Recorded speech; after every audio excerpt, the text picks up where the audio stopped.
Okay, so Baltic digital media landscape. I will be the moderator of this discussion here today, and we have three distinguished guests. I would say that they are the heavyweights of the Baltic media landscape. And it's a pleasure for me to talk to you. We've got two mics there, one mic here. I'm going to take this seat right here. Got the water. I think I'm actually going to untie my tie because it's going to get hot in here. So feel relaxed, okay? The gloves are off in the ring.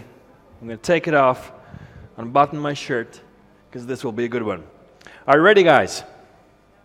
Yeah, one silent and weak. Yeah, but that's the Latvian way. Don't worry. Hello to the viewers on the online live stream. We're streaming online at Delphi and also on Facebook. So hello to you. Here on the stage today, we have Mari-Liis Rüütsalu. She is the CEO of Express Grupp. Say hello to Mari. Hi. For those that don't know Eesti Ekspress Grupp, Eesti Ekspress Grupp works in printed press, magazines, book publishing, internet news portals. Did I forget anything? Yeah, I think Got it covered? 10 other companies you forgot. Oh, well, okay. We're going to go on a broad scale. For the Latvian crowd here, Eesti Ekspress Grupp is best known for its Delphi LV portal. Okay, now everybody understands what we're talking with, okay?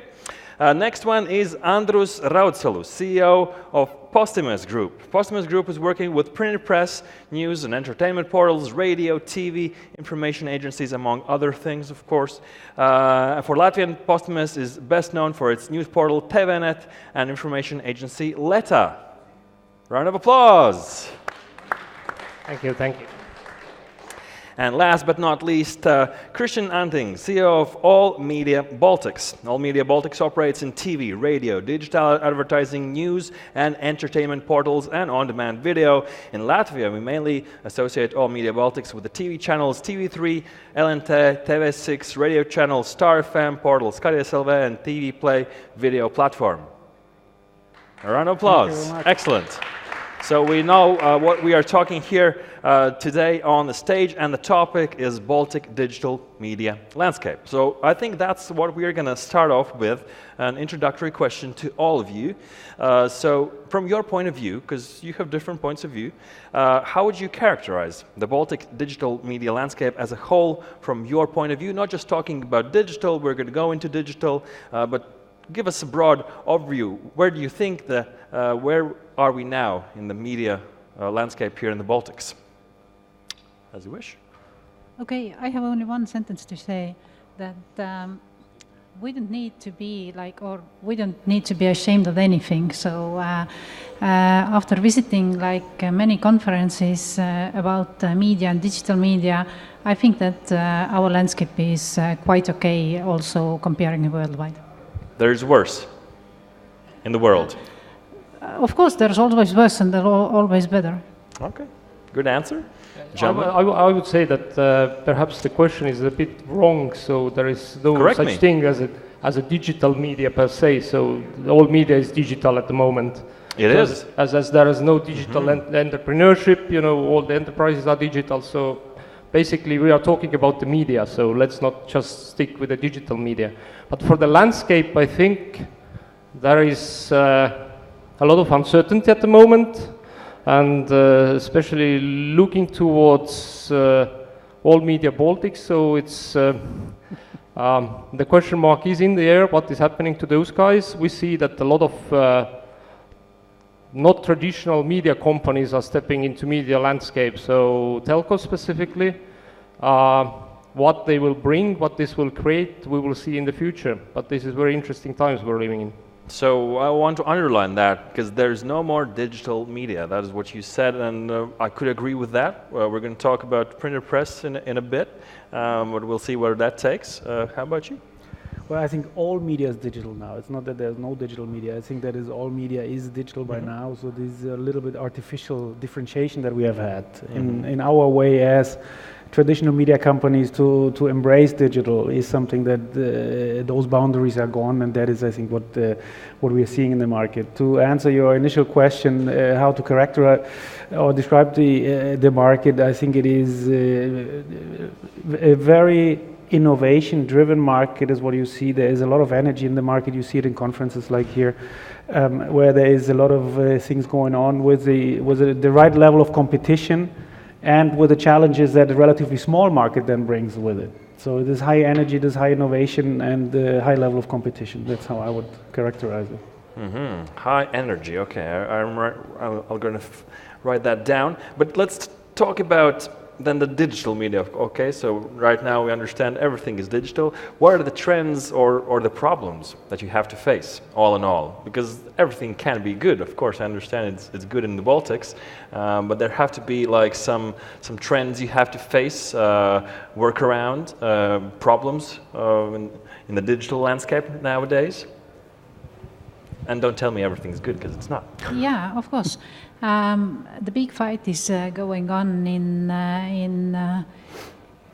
our portals. We are fighting for the advertising money with Google and Facebook, and we need to find our way to get our budgets done. And I think that this is one of the biggest challenges, and I think that one of the biggest opportunities is, of course, digital subscriptions.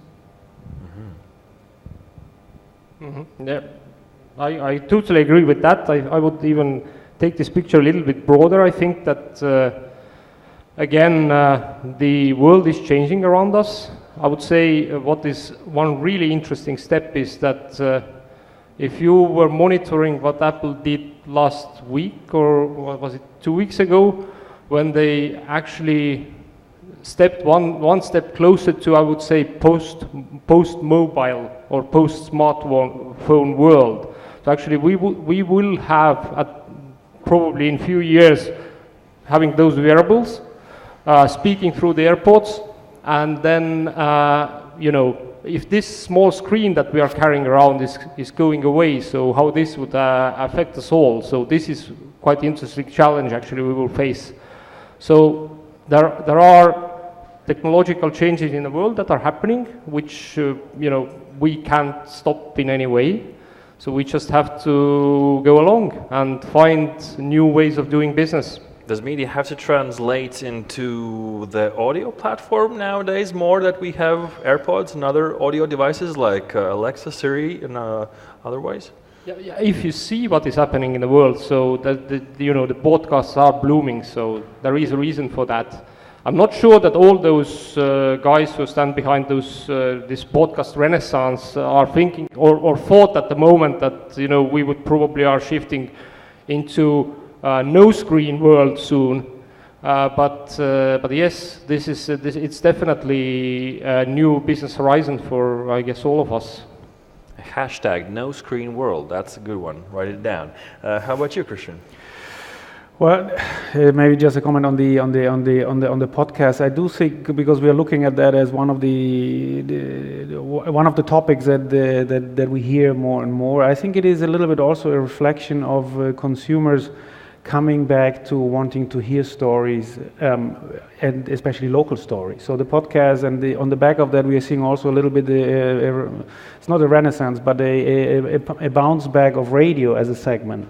And I do think that it is very much connected to the fact that you get local language on the radio. It is a moderator that not only has the music but reflects on what is happening.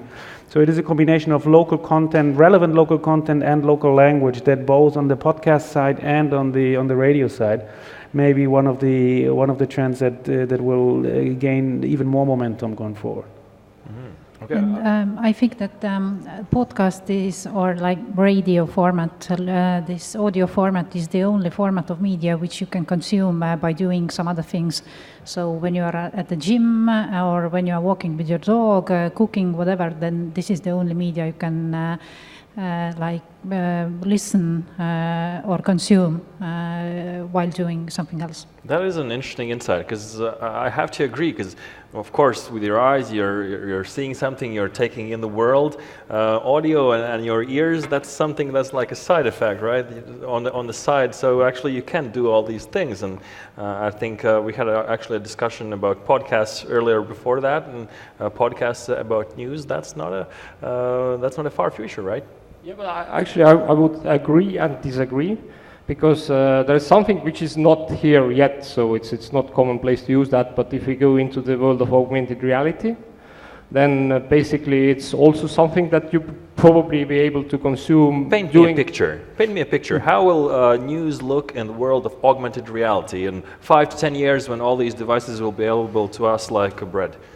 I don't know, perhaps the same, I guess the Google guy showed us this gift that he was given to his sister, which is this Google device you put on your tabletop and it teaches you to cook, You don't need that device. You will have this projected into your eye somehow.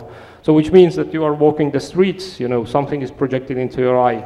You don't have to have the smartphone, It could be information, it could be advertisement, it could be whatever, and how this information will look like.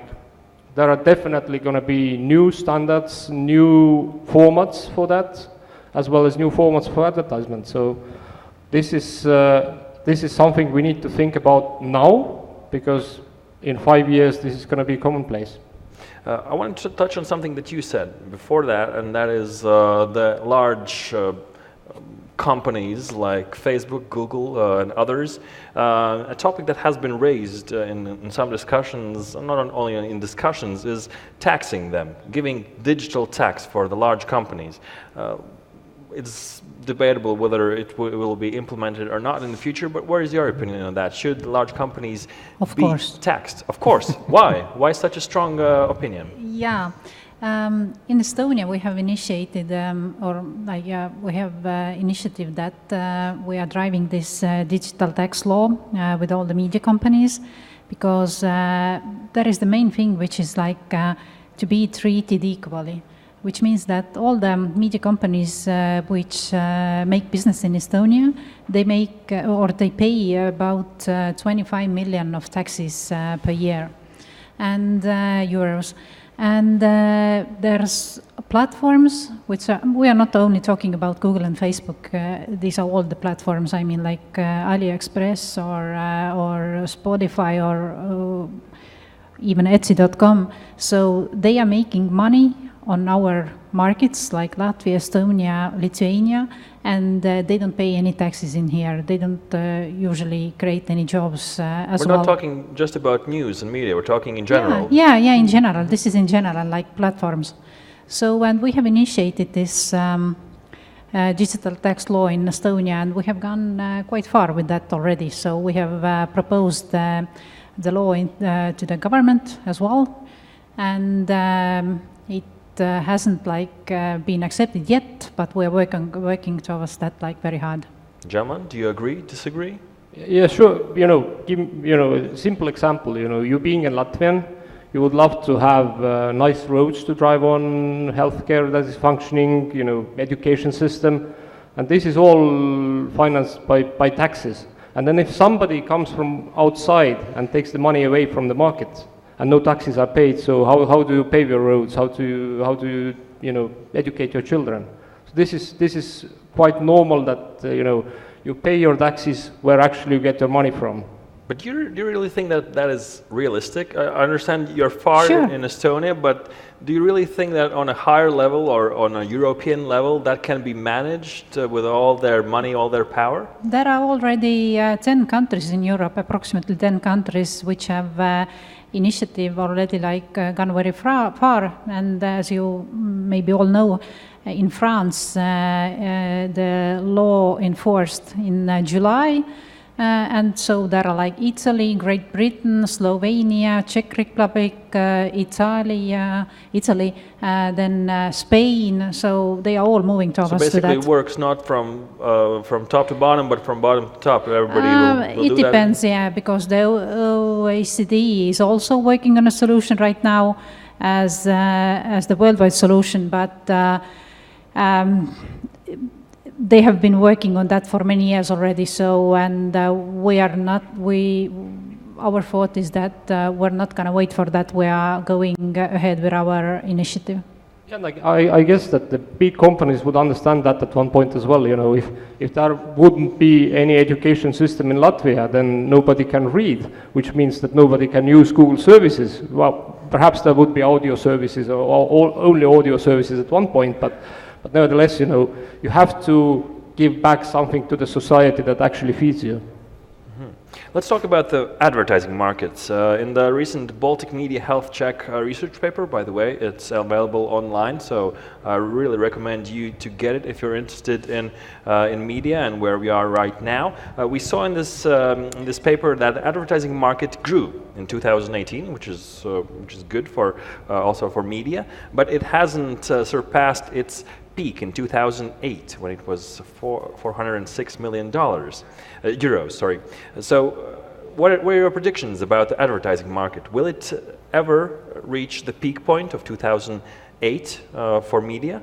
And will it surpass it? Because I understand that advertising, correct me if I'm wrong, advertising is a key part of media existence. In that survey, were there also Google and Facebook, the spendings included in there? I can't answer you that. I have to check. Yeah, so if we will take into consideration also these amounts, so I'm not sure that we haven't surpassed it already. But I think that the biggest market or the market which lost most of it is Latvia. So Latvia was like huge before the crisis. But will it come back to that number, Christian? What do you think? Well, I think just to add to that, the question is what base you want to see, because there's two effects. One is the low base from which recovery has to happen, plus then the outflow of money that is leaving the domestic market. So if I was to take those both together, we are probably back on a level. So and that ties into your question before, how you want to regulate the market and ensure a level playing field for all players, because it's not only that we are seeing a market recovery and hopefully that continues.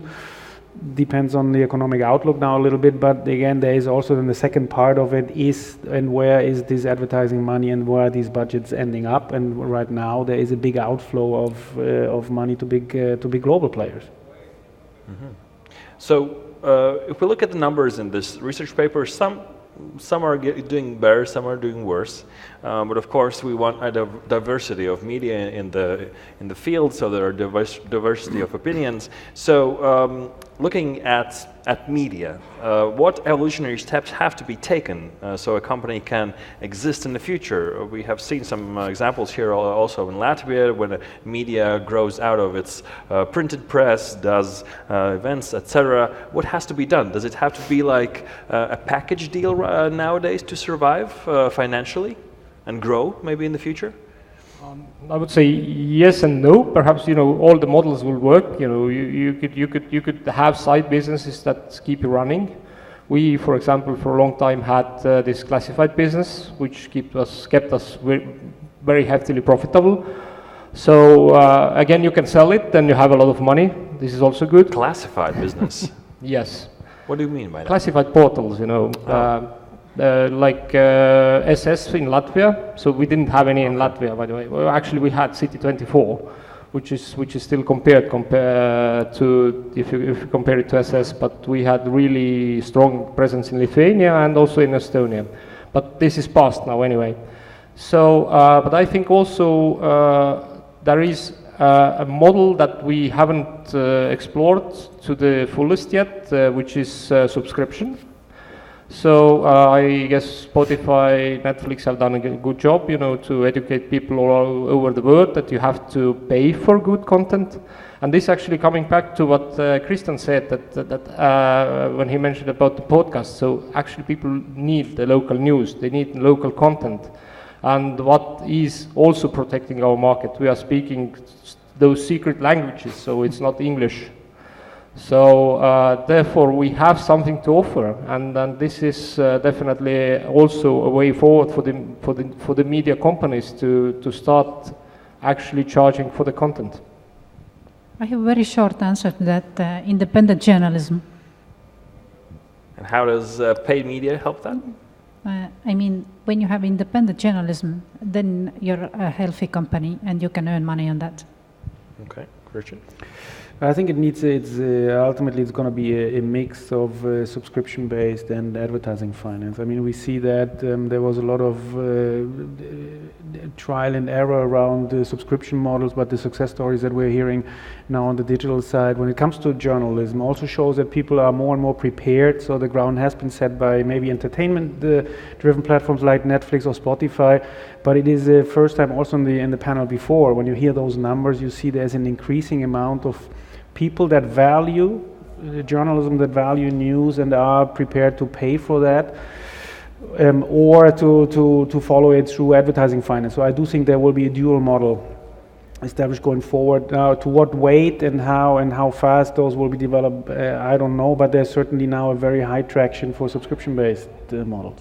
Okay, let's talk about this topic, because this is a very interesting topic here in Latvia. Of course, Delfi is spearheading this, and they're very open talking about their ups and their downs in the recent Baltic Media Health Check event, which is cool to hear. So the question is, will this paid content, will this shiny toy really be like a thing that will grow and will be used by the majority in the Baltics, or will it end up in like a niche product that some use because they enjoy slow media and quality content, or what are your predictions? Will it become like a major thing in the next decade? I think that it's not going to be a niche product. I mean, news. What makes you say that? News will be free. But deeper content and the more serious content will be behind the paywall. And we have seen during the last year that journalism has got back their strength because of the social media platforms eating themselves from the bottom. And all this trustfulness which they have lost. And so I think that we in every country, in Delfis, and I think that Postimees will say the same, that we have record-breaking numbers almost every week, because people come back to media. They know that in media portals you can have the information which you can trust. So that's why I answered to the previous question that independent journalism is the key for like earning future revenues. I can't say which will be like the main revenue stream like in 7 years. So the landscape is changing so much. But I mean, if you have the good product, then you can earn money. Christian, do you agree with this? Because All Media Baltics more about video, television, radio, right? Well, that's Can TV be put behind a paywall?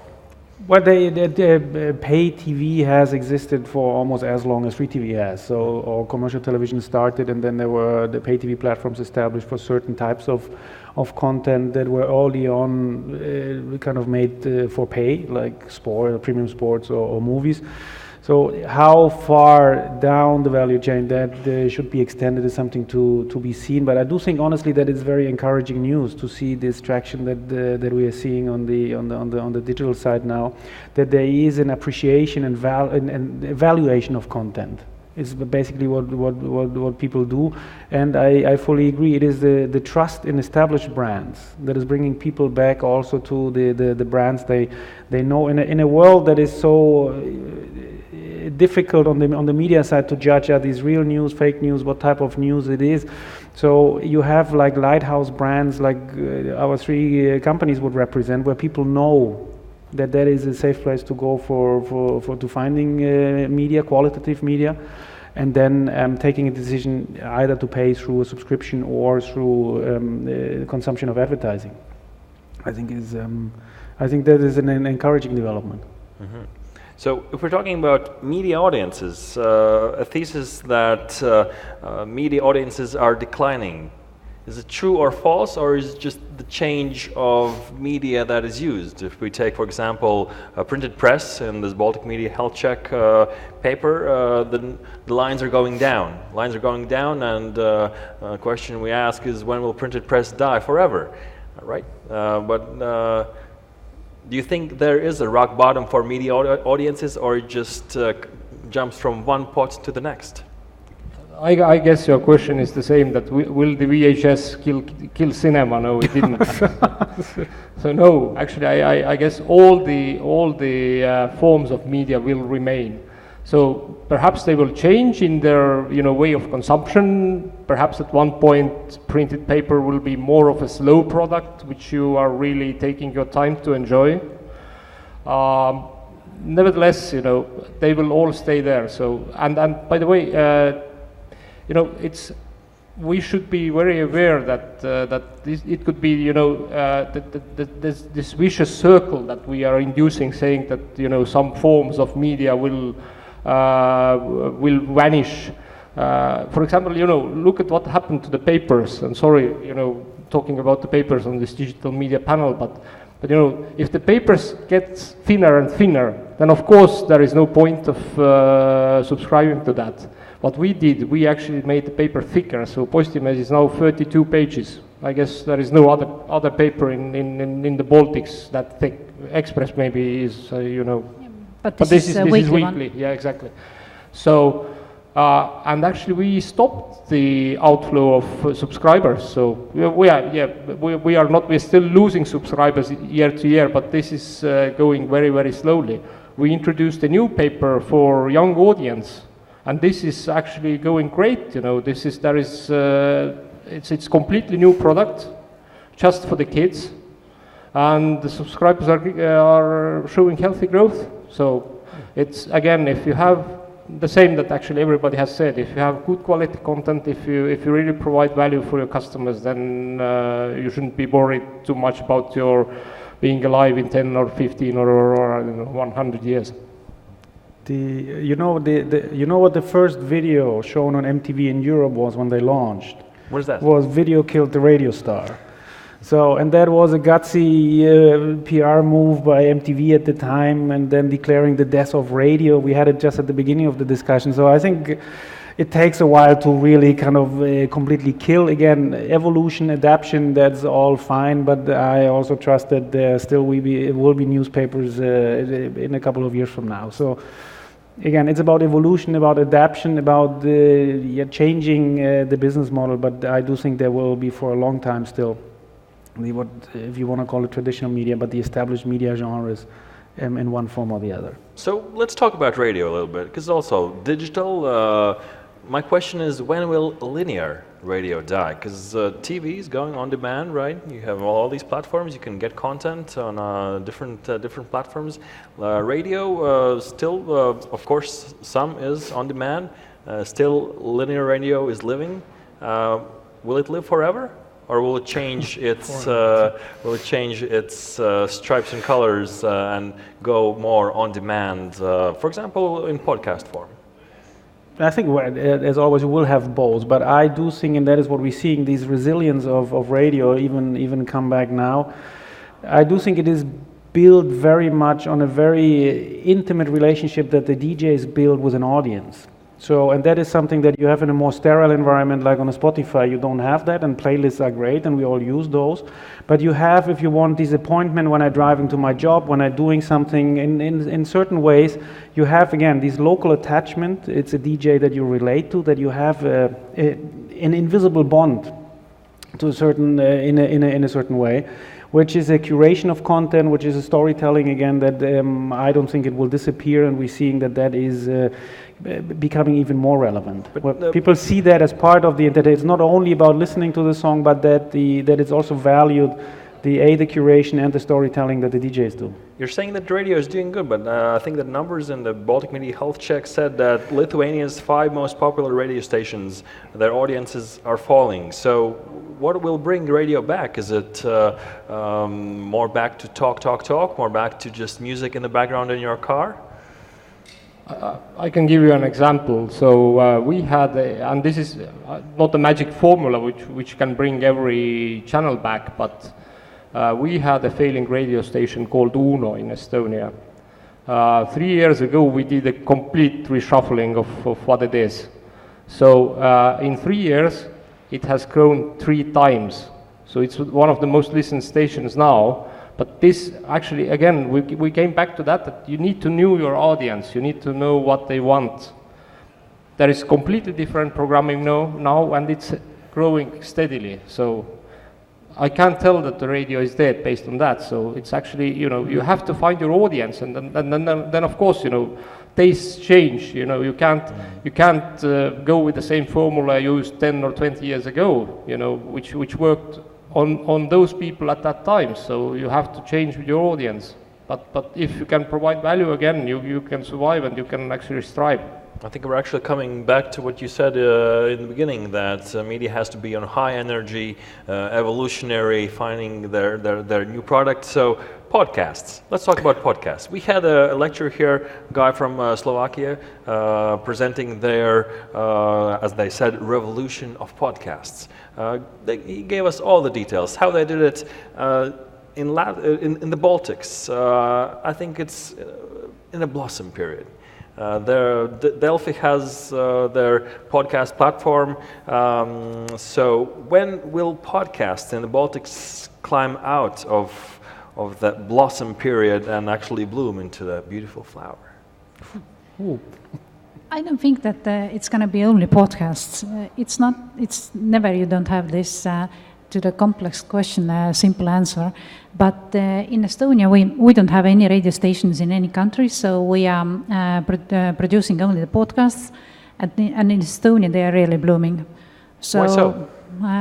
Why Estonia? Yeah, that's a very good question. I don't know.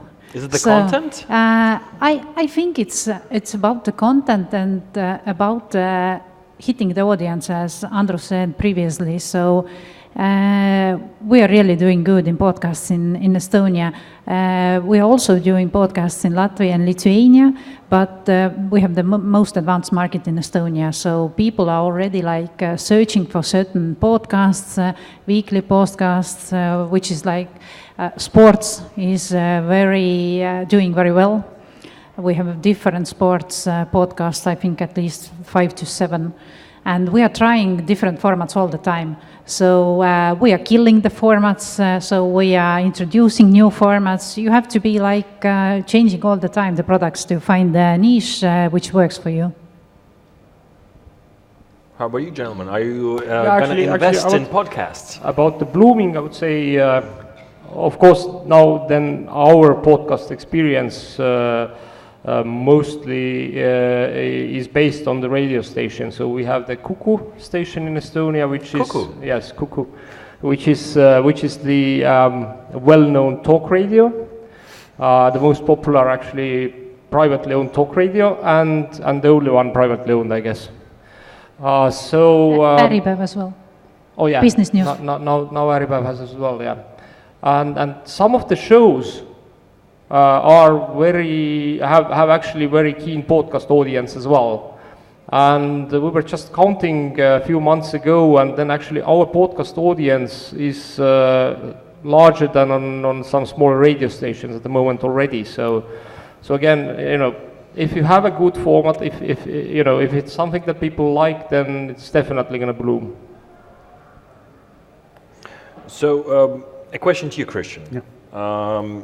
About the television stations in Latvia. I read somewhere on I think it was in an interview for Delphi, you said that LNT and TV3, that probably they will be joined, but not many people will be let go. As we've seen in the past week or so, around 30 people is what is the decline in the news teams. For Latvia and for Baltics, there is a considerable amount of a team that's actually a team that could hold up a media company. So why did this happen? Was that purely a business move? No hard feelings? What's your take on that? Well, maybe just correct. So we are not merging the channels. So what we are doing, media teams. No, the news department. So okay, if you want, that is on one side a development that you have seen on the print side already 5 or 10 years ago. So the centralization of news desks is not something that would be something very new. And that follows a necessity not that much financial, but to structure the company to face all these challenges that we have been discussing the last half an hour. So how do we position our company to address the audience that is leaving the linear television, that is moving into the digital space? So how can we create, through a differently structured centralized team, then also news offers that can be distributed on the digital side that are still suitable for linear? So this is very much part of a larger strategic plan to position our company for the next 10, 20 years, and looking very carefully at the lessons that we have learned from the print segment. Because some of the topics that people are worried about is that the merging of these media teams can lead to lesser amount of opinions, about 2 teams, 2 opinions, 1 team, 1 opinion. Well, I think the fundamental question that has to be addressed is the fact that the viewers are leaving the medium. So we're having on linear year after year less and less viewers. The same happened maybe with printed readership. So, and the first question is how do we still manage to reach those viewers? So it is then spreading the ever dwindling amount of viewers over 1 or 2 teams is then less relevant than the question, how can I really make sure that I have a pluralistic media space where I can reach all, also the especially younger demographics, that we are losing into a digital space, and we need to address in future. Now, how do I ensure plurality of opinion in a centralized news department? Well, I do think that the colleagues can speak at length to what the unified news desks on the print side have achieved. So I do not think that leads to a limitation of opinion or of news, but that it allows to really now produce news and programs to the same extent or even more than we had before, but suited to and tailored to the needs of new platforms. Do you agree? Is that a trend that we could see in the future, the merging of news teams? Yes, me and Christian had a lunch today, and I talked that we did the merging of the editorial desk of the daily news already like 10 years ago. So this is nothing new, and I completely disagree with your opening sentence that when you said that 2 teams, 2 opinions, 1 team, 1 opinion. There is never 1 opinion among the journalistic team. So every journalist has their own opinion, and there is no policy for 1 opinion for 1 team. Well, it's like 60 people to 30 people, less opinions. Yeah, but there are the other medias as well, so we are not narrowing down the opinions. Okay.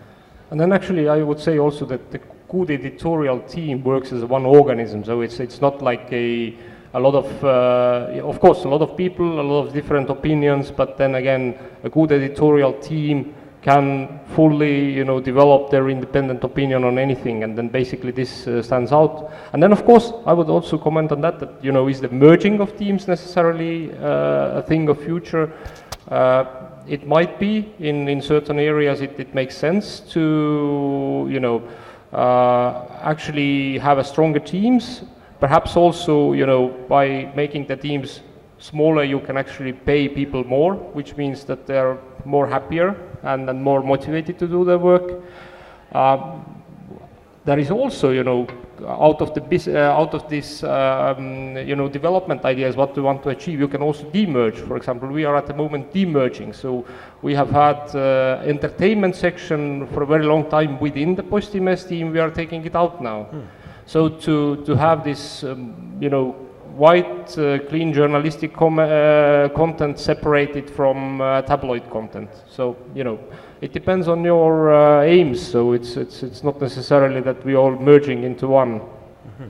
We're approaching the end of this discussion. We have some more time, but if I can ask my colleague Lydia to help me with a microphone, maybe we can take one of your microphones because we're limited here today. Are there any questions here in the audience? Because you are here, it is your time and chance to ask a question to the three heavyweights of the Baltic media landscape.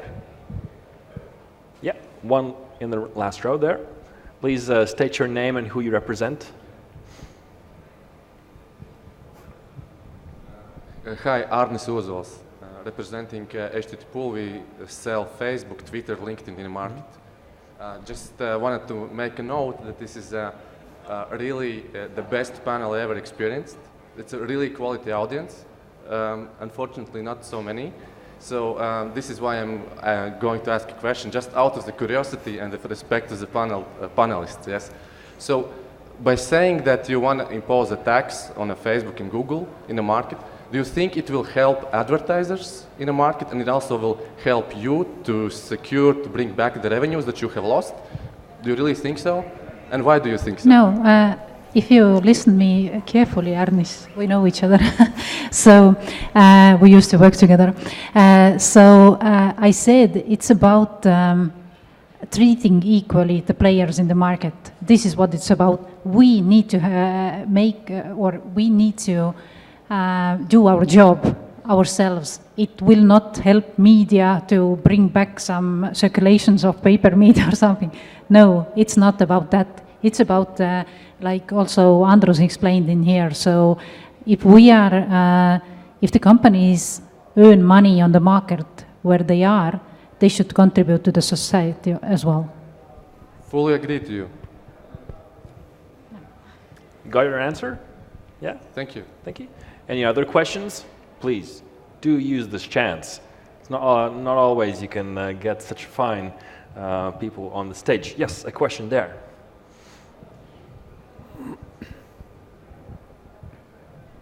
Hi, thank you. Probably I also didn't listen carefully, but I have a question about this paid media and then sponsored. And for me, somehow it sounded like it might be some kind of gap for the audiences. I mean, for those who don't earn enough to pay for the media. And what do you think about this? Or are you sure that even if it's going to be advertising paid content, it's still good quality and it's only not comfortable to read it? What's your take on this? As I have the mic, so maybe some sentence and then I will give it to Andrus as well. So not paid media doesn't ever mean that it's like bad content. Which I said before is that news is free, and when we think ourselves back like 15 years, or not, okay, 25 years, so everybody paid for quality content in newspapers. So this is where we are heading right now as well. So, okay, yeah. Andrus. So informing the public will always be free, that's what you're saying?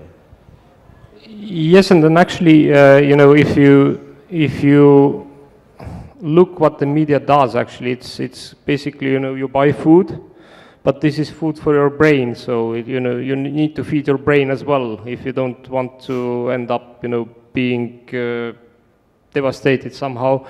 And we had just interesting experience. So going now very much into the details of Estonian media landscape, but we have a postal service which is raising the price for you know, getting the newspapers to your door year on year, every year. And this year they had a quite hefty plan to raise the price very high. And then the public broadcaster did this survey with the people on rural areas, so not probably the wealthiest people. And you know, it was quite heartwarming. There were a lot of, you know, old ladies who said that, I don't care how much this newspaper costs, you know, I will always pay for that. So again, you know, there is, I wouldn't say that, you know, I think people feel value in this valuable content, so they, it's a part of their lives, so it's, But we also have to understand that, you know, we need to feed the journalists as well. So you know, in order to be able to produce something of value, they also need to be healthy and feeling well. So, you know, that's the cost of doing business. We're going to take one last question at the end, but as we touch the paid content again, Mari, I have a question for you. I read on the Baltic Media Health Check that in Lithuania, Delfi subscription offers translated articles from Economist, Harvard Business Review, etc. In Estonia, the package includes articles from Express Media newspapers and magazines, while in Latvia, it includes original content across various topics. So 3 different approaches from my amateur point of view. Which experiment is working better, comparing these 3 a little bit different approaches? We're not at the point where I could say which works better, because in Estonia we have had paywall for 10 years, in Latvia 6 months, or is it more already, 8 months? Yeah, so, and in Lithuania for 3 months. So it's, but I agree that we have 3 completely different approaches, but we have 3 completely different companies as well. In Estonia, as we have these newspapers, weekly ones, monthly ones, daily ones, so we have the content already. And in Lithuania, the market is so much more bigger. So we are trying the different products which works the best, and we have all our Express Group is all the time facilitating the sharing of the best knowledge among the companies, and so let's find out which one works the better. And as we have the different companies, and as I'm always saying that there's no like this Baltic person who wants a specific one, this product. So there are Latvians, Lithuanians and Estonians. As time is running out, last question from my side to all of the panelists, then please raise your hand immediately when I give the floor to you, because there are going to be 1 or maybe 2 questions from your side. The last question from my side, the overarching topic in the Baltic Media Health Check magazine was media freedom. That was on the cover, extensive articles, really good stuff. Please check out this material. Talk from your point of view. Have you experienced the limitation of media freedoms in your companies? If so, maybe you can give some examples of that, if you can talk about it. I think that in average, we have a very good situation in Baltics. So we are very highly ranked also in the charts which are made the media independence. So the overall situation is quite good. There are always, and there will be always, the people, the organizations, the governments which will try to influence media. So it happens all the time and everywhere. Yeah, as well, we definitely feel that actually, you know, I think most of the people who work for Postimees joined because of that, because they feel that this free media is important for the society and they want to contribute. So it's not, you know, of course it's nice to get the salary, but this is not the driving part for those people.